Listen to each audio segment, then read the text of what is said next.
I just took on one guy, former Nigerian Minister of Communications, known to be their top hacker and data guy who said, we all celebrate when unbelievers are killed, and I was sitting in a room with him less than a week ago.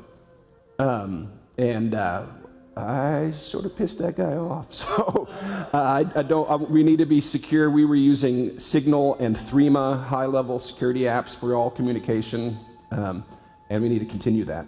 I'm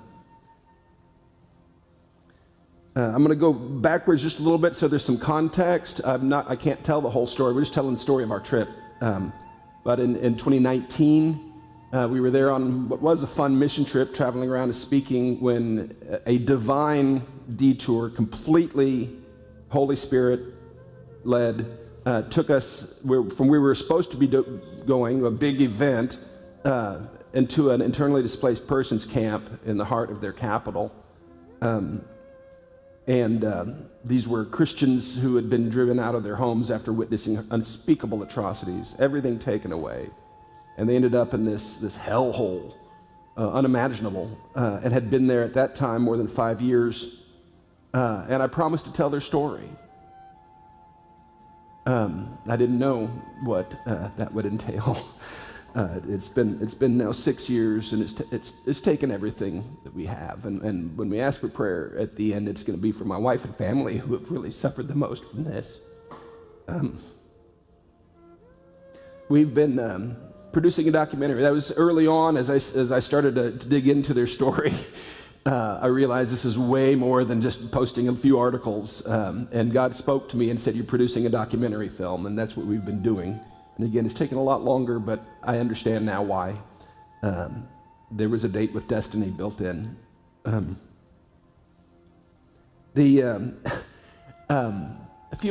All along, and Jeff can attest to this, we sort of mapped out as best we could the plan for getting, with nothing, just day by day and grinding it out, getting this documentary film put together, and there's been progress. But I knew that at the home stretch that we would have to raise awareness. We've been screaming for years, a lot of people have. Nigerian Christians are being massacred, and nobody's been paying attention. And we actually had in our prospective budget to raise money for a PR campaign to get people talking about this. And I knew I would have to establish a profile, a platform, they call it, to be able to speak the truth. It's funny, when I left for Nigeria, in fact, when I left Nigeria, what day was that? Tuesday. I had 114 followers on Twitter, but I had it all set up. I had a web page. It's clunky, but it works. But because a couple months ago, I felt God say, "Okay, get the platform together," and He showed me what to do and get the platform together. We're just sort of sitting there, and I never in my life thought I would say this, but thank God for Bill Maher. He is the one single-handedly that's made this an issue, because right-wingers and Christians may talk about it, but when a left-wing atheist says, hey, folks, we need to pay attention to this, everybody's paying attention to it now. Thank God for Bill Maher. And I have a vision, I don't know, maybe it was just a daydream, but if I get on his show, I think God might use me to lead him to Christ. I'm going to try to. He's given me the words to say, at least. It's up to Bill. But yeah, it all makes sense. So God prompted me with nothing and 6 years of grinding. Okay, set up your platform. Like, okay. Sitting there, I'm posting stuff, and there's 3 views. It's like, okay, going through the motions. And God knew what He was doing, because when I tell you the story, I'll jump to this. On the way back out over the Atlantic,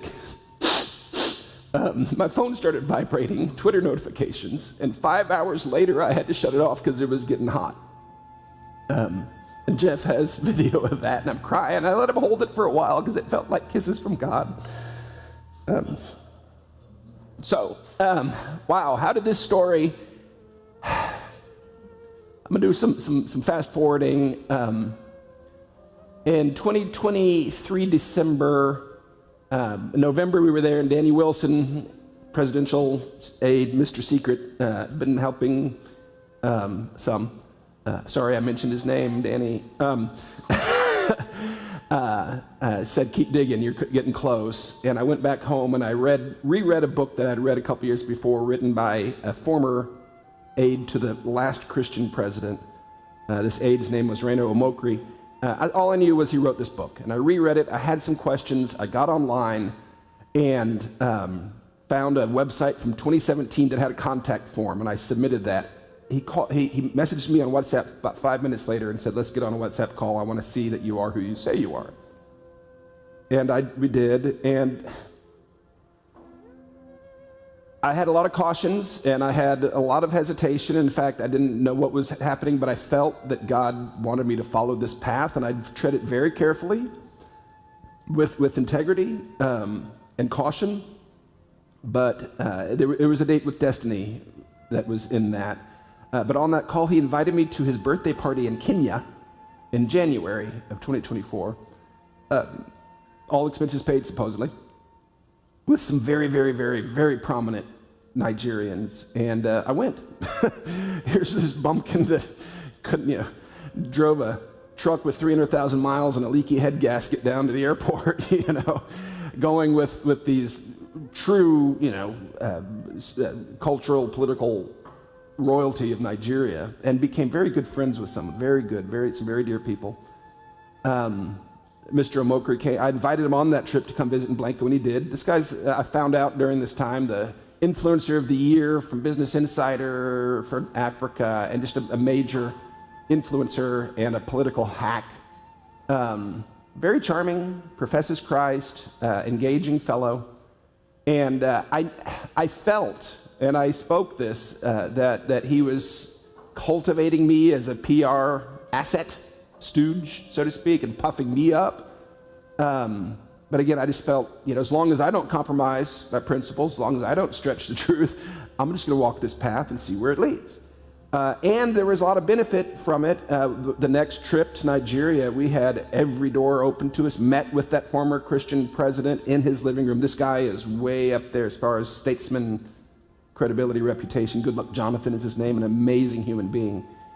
And was in his living room, and we were talking about this stuff, and he's leaned in and said, look at the blood minerals, the mineral and that was a huge revelation. Good luck, Jonathan. Thank you, Your Excellency. Met the Minister of Foreign Affairs, et cetera, et cetera. After that, and he was introducing me as this, what did he say, the prominent, influential mayor of Texas. Influential, only on this trip was it the influential Republican, because he was trying to counter Ted Cruz. But there were a few times, like when the new, and he is not even in the party of this new president. He has called this current president factually a drug dealer and a thug and corrupt, Mr. Omokri. The reason we connected is because he was outspoken about the Christian genocide. You can scroll back not too far in his feeds about Christian genocide in Nigeria. And but he's wormed his way into this new administration. And a couple of times he would say, well, the president has done this economic policy. I said, let me study it. He said, would you be willing to say this? And it was a quote. I'd change it and say, I believe this is a good, having studied economics, from what I know, if this could be good for the Nigerian economy. I mean, which is academic and factual. And the next day that would be on the front page of the Nigerian newspaper. He was cultivating me as a PR asset and counted me as a stooge. Most recently, not long ago, since Bill Maher and then Ted Cruz coming up, and he's what a hero, God, raising this, and he started, and I was breathtaking when I saw him posting, oh, it's a hoax. There's no Nigerian Christian genocide, it's a hoax. This was 2.5 weeks ago. I was sitting, it was a little over 2 weeks ago yesterday. I was sitting in Jeff's place. This is editing suite, and we were working on some documentary stuff, and I just felt prompted.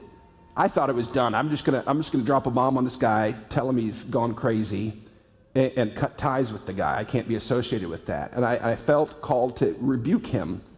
And I sat to type it, and what God had me type was, and it's something that I had said before, and it's not prediction, it's prophecy. I think we have a lot of Nigerians watching.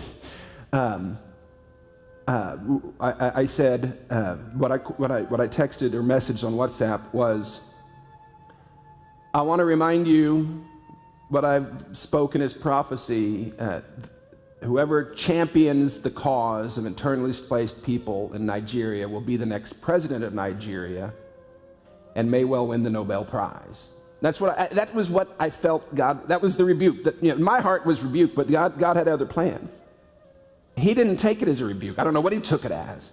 And I've been laughing, and we both laughed this whole time. This guy, he was, I don't know if he's still, but senior VP of Joe Trippi and Associates, international political fixer. God befuddled this man's mind. This is the most inept, incompetent PR stunt in the history of the world. Just ridiculous how, again, I'm going to use the word but God led and prompted us, played this dude like a $2 fiddle. It's just, we were laughing behind the scenes. And that was some levity that God gave us in the midst of the heaviness of it. He said, would you be willing to come to Nigeria and speak the truth? Now, it is a fact that there are Muslims being killed. Absolutely. The methodology when these terrorist groups go into a village or stop a bus and take people out, they separate men and women, Christians from Muslims. They kill all the Christian men. They go to the Muslim men and say, either join us or die. They kill the ones that won't join them, and then they sell the women into slavery. So peaceful Muslims are being killed, absolutely. I've never said otherwise. And we have a school that serves internally displaced children in Abuja that's predominantly Muslim on one campus. And so God had me repeat that to him. Yes, of course Muslims are being killed too. He thought that meant that I agreed with him. Again, the hubris and the arrogance of this man. And so he just thought I agreed with him. Like all the work I've done, scroll back 2 posts at all of my socials talking about Nigerian Christian genocide, idiot. And I'm sorry, that was for him. And you'll understand why. Because I'm going to fast forward here. When it was all done, God revealed to me that we're assaulting the throne of Satan. Literally, I'll get into that. And the first principality to go down was the Python spirit. And this man was possessed by the Python spirit. And he's been banished from Nigeria. I don't think he can ever go back. The next morning, last 2 Sundays ago, in Bible study, got a call from Rano Omokri and Nuhu Rabadu, the National Security Advisor of the nation of Nigeria. Nigeria is the 6th largest nation on earth, one of the top members of OPEC, extremely influential. And the National Security Advisor, the number 2 most powerful man, like their Secretary of War and CIA Director and National and Homeland Security all in one. Extremely powerful. They're on the telephone with me, inviting me to come to Nigeria, meet with this person, a whole list of all these important people. Of course, none of them ever panned out. It was all just bait to get us there. And I didn't have a lot of trust in it, but I said, Jeff, we got to go. You remember that. If you feel like you want to jump in, please, at any point. Okay. I said, and I messaged, and I have it in writing. Again, God prompted me to do all this. I've got all of it documented, evidence, and not just in text and messages, but also in video and eyewitness. I said, what is expected of me on this trip? And all he said was, just come and speak the truth. I can do that. And the next day we had 2 business class tickets. I don't know if I can fly coach again overseas. To Nigeria. We left at, about noon a week ago to right now. We were just taxiing right now a week ago.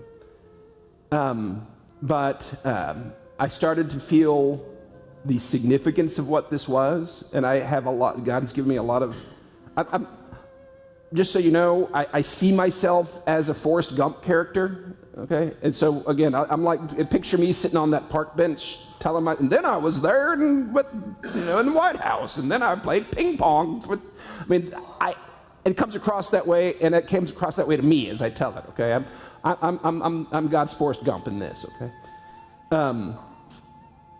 But some of these friends are very accomplished, respected former U.S. ambassador. And in the same amount of time last week, God connected me with this guy, Emmanuel Ogebe, amazing 30-year kingdom warrior, international civil rights attorney. And this guy's a fighter, and he's advised the White House. He's testified before Congress. He's been in prison in their White House, the villa. And then a year later, he was back at the villa with the new president praying over the meal. So this guy's been the front line. He helped fight to get the Chibok girls that were rescued. He helped lead that. Amazing guy. And the day before we left, I was in Dallas sitting down with this guy for 3 hours. And we connected. And he's been helpful all the way through, instrumental.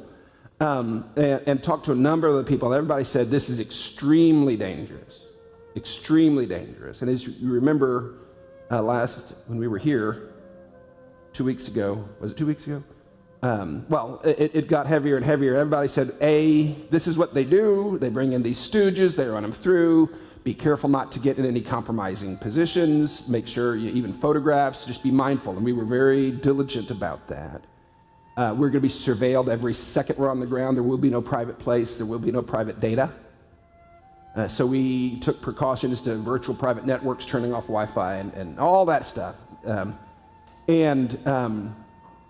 We had a week ago, yesterday, had a farewell dinner with my family, knowing full well I might not make it home. Jeff and I were both prepared to lay down our lives for this mission.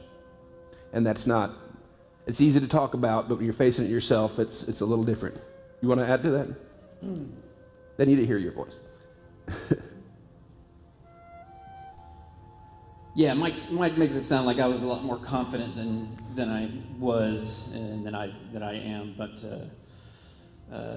you make a good point when you say all of us are going at some point, but we don't often get to choose how or when or where. But this is a circumstance in which the potential might have been there for us to go out doing something we love, you might say.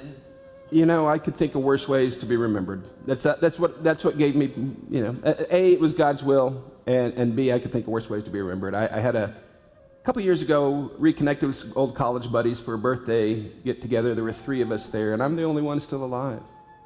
So they're my same age. 2 out of 3 could have been me.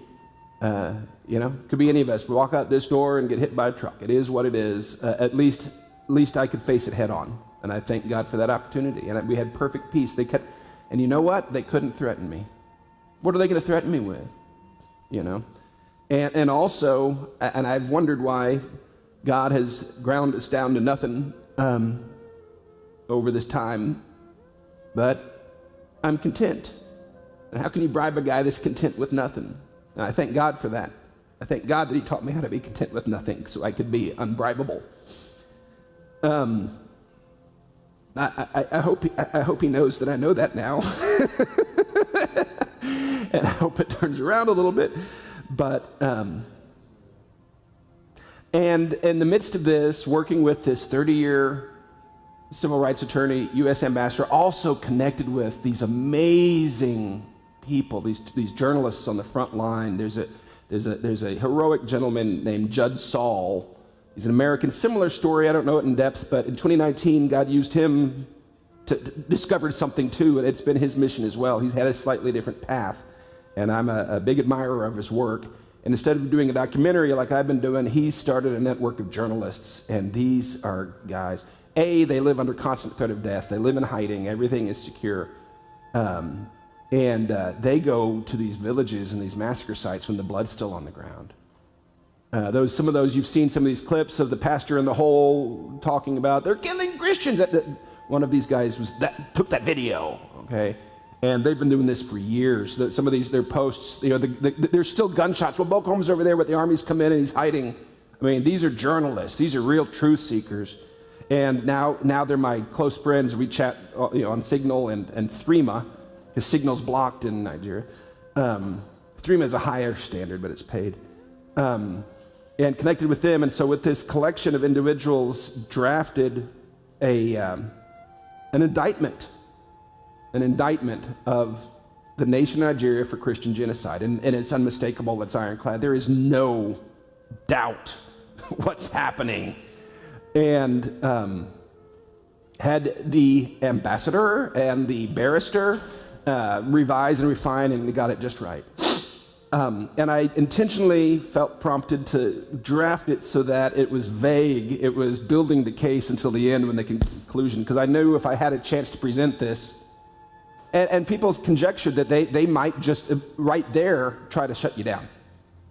And so as part of life insurance we set up, we had our staff prepared as well as ourselves to live stream. And you can see my live stream. I have it sit on my chair looking up at me, but the fact is that was life insurance. That wasn't for any other reason that you're going to have a hard time killing me because I'm live streaming and the world is watching. And you can't stop this data from getting out because it's live. This is the scheduled press conference. Yes, yeah. Okay, we'll get to that. So as part of the planning, as this is all going on, and this is just over the course of a week, Omokri said, well, here's the plan. You will meet with, and there's a bunch of lies. You're going to meet with this guy. You're going to meet with that guy. You're going to meet with that guy. But neither here nor there. I didn't care about that. He said, then you're going to talk to the press. And then he said, you'll talk to this. And oh, gee, is that going to be in sequence or all at once? He said, oh, however you want it. I said, I'd rather have it all at once. I knew if I told the truth to the first one, they'd shut it down. And again, $2 fiddle. He sets up a press conference. And I had the document set on my blog to drop at exactly the time the press conference started, whether I was alive or dead, and have it syndicated. I had media watching it, ready for that. I also had Ted Cruz. I don't know him personally, but a mutual friend said he got the memo. I know Chip Roy was briefed. I know that it was sent to the highest people at the White House, and they received it. I don't know if it made it to the Oval Office or not. I have a mutual friend that said it made it to Rubio's desk. I mean, I had ended up with the personal phone number of the guy that's running the U.S. Embassy there now on the consular services side. So I had personal private cell number for this guy in case anything. Tried to set it up. I tried to invite the acting ambassador to come and bring a Marine contingent as his own personal security, but he couldn't make it. And so then the issue became, how do we get out of the country? God just arranges things. I indicated that. So I was first told that this whole trip would be, we'd be doing all these fact-finding stuff, all these meetings for almost a week. But when it came down to it, it was just, you're going to show up on Monday and have the press conference on Tuesday, and then you're done. I said, well, I'd sure like to get home. But I didn't have a compelling reason. Bless his little heart, our grandson, right when we were getting ready to go to the airport, our grandson Parker, 4 years old, was taken to the hospital. And it was salmonella, which is treatable. And he just needed IV fluids and IV antibiotics. It wasn't life-threatening. It wasn't mission critical.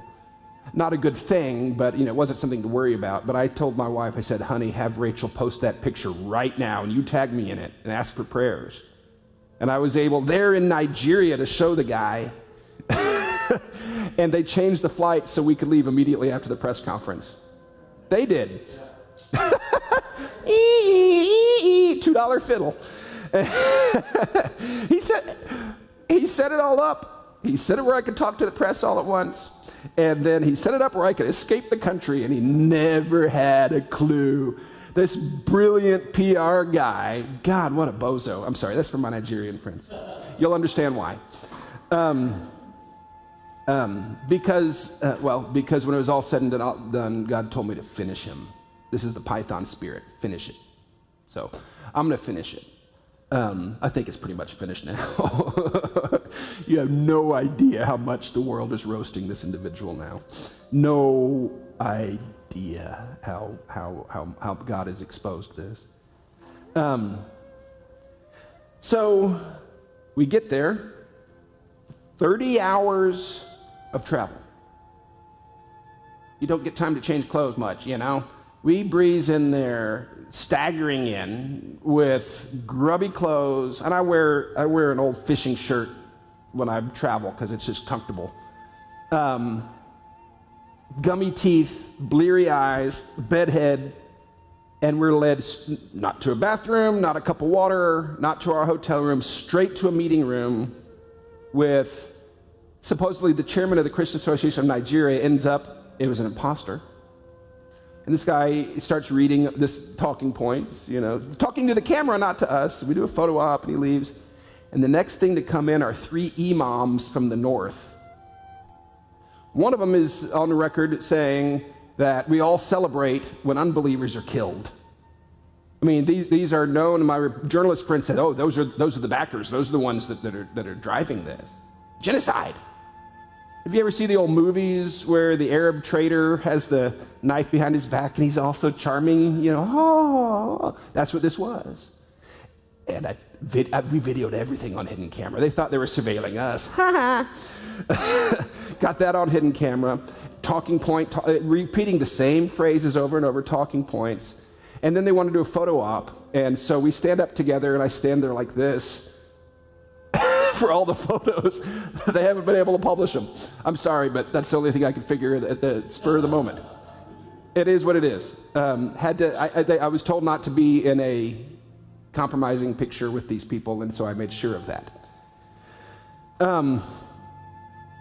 Okay, that's it for today. Next thing, press conference. Go ahead. Yeah. Well, yeah, and then you left off right when we finished the the behind closed doors meeting with the imams. Oh yeah. Thank you guys. We can maybe talk later, but we've got a live interview on national primetime Nigerian TV. Let's get down to the studio right now. Yeah, same hotel complex. There's a studio. It's their top network, Arise TV. It's their primetime live television show with their Larry King guy or whoever the top guy is now. I've never done a live TV interview. And after 30 hours of travel, 2 PR stooge photo ops were led to this studio to do a live show. And it's posted, you can watch it. He tries to trap me and say, "Oh, that's right, all this talking genocide is ridiculous, right, Mike?" He was trying to trap me. And he's trying to also get a preview of what the press conference might be so he could shut it down if necessary. Again, 30 hours of travel wasn't me thinking, it was God. But I said, you know, I just got here, fact-finding mission. I know we have more fact-finding to do. I think for my credibility, we should wait and let me announce after I've done the fact-finding. So I'm going to wait until the press conference. And the people in the studio said he wilted like that. But hey, we get to the press conference the next day. I pull out the report and I read it. Yes, there is a genocide taking place. All the cameras rolling. We had our cameraman there. God allowed us sort of infiltrate the crowd. They saw him handing cash to these reporters. And immediately we said, "Oh, gotta go, sorry, plane ticket, remember?" We get out and we go to the airport. On the way to the airport, I message Omokri and I say, "Look, I know you're smart.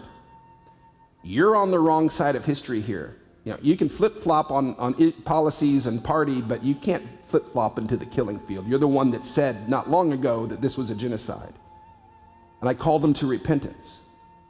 And he just dismissive, "Oh, you know, just live and let live. Go back home and follow your passions, and we'll take it from here." When we got to the airport, 30 minutes later, I checked my phone, and there's a headline in one of their big newspapers, obviously pre-written, "Texas mayor debunks genocide hoax." Debunks. There was a pre-written article. It was a lie. Now, my attorney, this guy has gone after him, and the editor of that newspaper this morning demanded that report. The reporter said, I have a tape. And he said, if you don't reproduce that now, you're toast. So we're taking down this big newspaper. And that's just one thing. But I was like, you know what? I've been dragged into the killing field with this liar. He was rebuked. Next step, warn the brethren. And so we crashed on the airplane to Frankfurt. And we get to Frankfurt, and I told Jeff, we're clocking in. We had worked all the details with the hard drives and everything for security. And I said, let's pull it out, let's get it. And first I posted, here's the lies that Mr. Omokri told me. Here's documented. Here's what he said. Here's the truth. Here's what he said. Including when he came to Blanco, he rode around in Jim Rice's Rolls Royce. He later posted it as his own. So I just put the goods. Here's how this guy, he's a pathological liar, period. And that post has now been viewed more than 2 million times. Retweeted 20,000 times, and every influencer, there's one that we saw that's a YouTube video, big influencer, that for 20 minutes goes through my post, word for word, laughing and just roasting this dude. I mean, you've never seen a human being roasted like this man. Never. I Google it, ask Grok. And then we posted the clips from the press conference. Here's the truth, here's the truth, here's the report, here's the report. We get on the plane in Frankfurt over the Atlantic when the phone starts buzzing. Anything else? Let's show some videos. Yeah. You want to wrap up this part? Okay. The easiest way to do this is to show, this is real time, some videos from the Twitter feed. So this gentleman, Omokri, calls himself Table Shaker. And you can ask Jeff, anybody, I felt horrible. I did not want to hurt a person. My fight was not against a person. I called him to repentance. But God said, this is not a person you're fighting. This is a spirit. And in the midst of all this, I heard the word, it said, finish him. His next post, and this is an influencer, millions of followers, his next post after this was him walking away from the camera to get on an airplane to leave the country. And that was very clear. Jeff, where are we on this? Show the conclusion video from the press conference first. It's just a minute.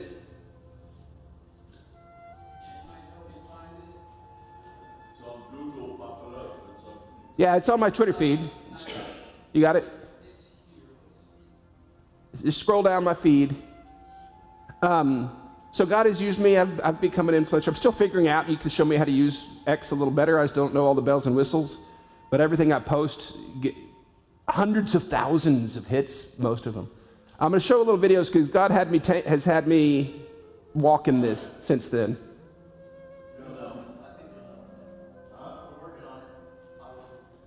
Okay, go to my feed. Search. Okay. That's not me. No, forward. Okay. Hit the magnifying glass. Hit the magnifying glass. Go down. Go down. Left. Right there. Now type in Mike Arnold truth.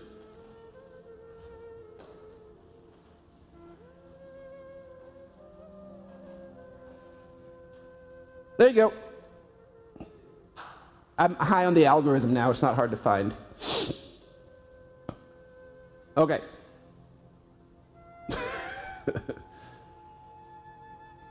and we're revealing bit by bit all these lies. I've been in every major newspaper, full-page spreads. It's everything, every church sermon, I'm told, every post, every article, every talk show, everything in Nigeria. I'm told what I did, what God did through me, what Jeff and I accomplished, has shaken the foundation of Nigeria and is rippling through Washington. The next morning upon arrival, I had a call. Please get on this call. It included Senator Sam Brownback and Alveda King that were eager to meet me and say thank you. Crazy, just crazy. Okay, yeah, here's just this findings, an objective expert and eyewitness. a longtime lover and traveler throughout Look at his Nigeria face. That's with Omokri access at teeth. the highest levels. That's a mullah that's connected to Boko Haram, and that's Omokri next to him. Watch this, look at their faces. Okay, go on. Is it working? Hit play. It was paused. Based on more than 5 years of investigation, field interviews, first-hand documentation, and deep consultation with top scholars, statesmen, and legal experts, and I'm happy to introduce you to all of that. And this document has more than 15 citations. I declare this without any shadow of a doubt. The campaign of violence and displacement in northern and middle belt Nigeria does indeed constitute a calculated, current, and long-running genocide against Christian communities and other religious minorities without any reasonable doubt. To continue to deny this is to be complicit with these atrocities. I say this not in anger, but in truth and grief. My stated assignment from my host was to speak the truth, and I have done that to the best of my ability. I believe Nigeria has a bright future. I believe in Christian-Muslim harmony. I believe good people of every tribe and faith and party must stand against this evil, but first we must name it. Here I stand. I can do no other, so help me God. Okay, go to the next one up, Jeff. This guy, Omokri, is named Table Shaker. That's what he calls himself. And, oh, wait, go up, show that picture. God told me this is the spirit that animated Joseph Goebbels, the same Python spirit. And so God is, I told him on his chat when I was calling repentance, I said, if you're not careful, you will go down in history as the Joseph Goebbels of the Nigerian Christian Holocaust. And so we've made sure of that. This has been shared 1,000,000 times. Okay, keep going. Keep going up. And this is when God told me finish him. Go up.